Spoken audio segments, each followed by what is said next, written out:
This is the before and after slider effect. You'll see it right now on screen, really quick to do, so let's just jump straight in.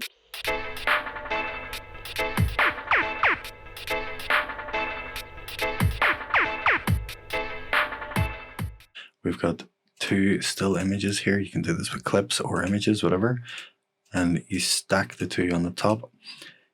So for this one, we've got this unedited version of the picture on top and the edited version underneath. So what we're looking to do is move the slider across the screen and reveal the image underneath.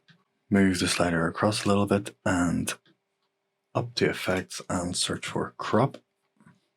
Under transform, double click that, drop that in, hit yourself with keyframe at left for 0, move across a bit and create another keyframe with it at 100.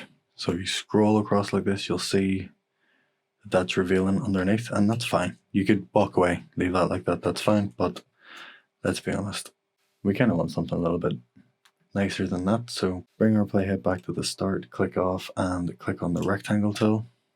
I'm going to zoom this out a little bit so I can draw my rectangle off the screen.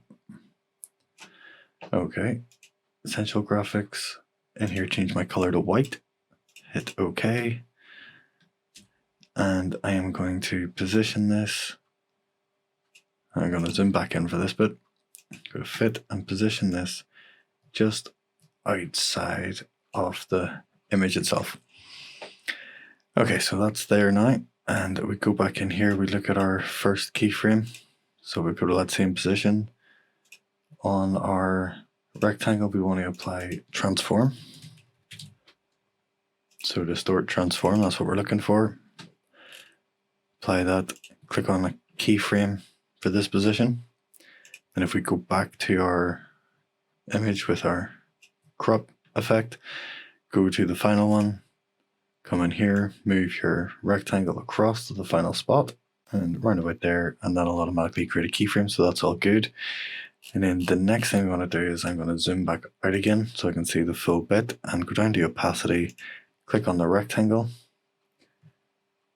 And I'm just going to select these top two parts and drag that straight up. Then select these bottom parts, drag that straight down. Move this across just to the outside of the image.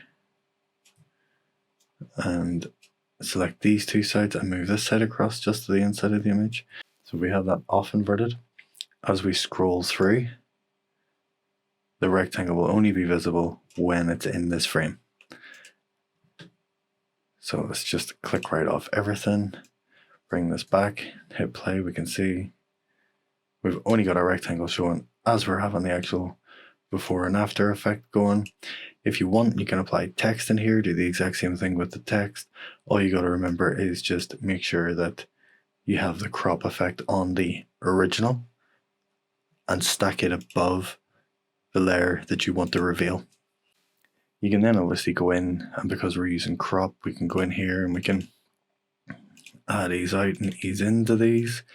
Whatever effect you add, make sure you add it to the rectangle as well so that they both continue to move at the same speed. But that's pretty much it. Really super easy, really quick to do, pretty cool effect to do, and it comes in super handy whenever you're doing a lot of different things. So that's it, and I'll catch you next time.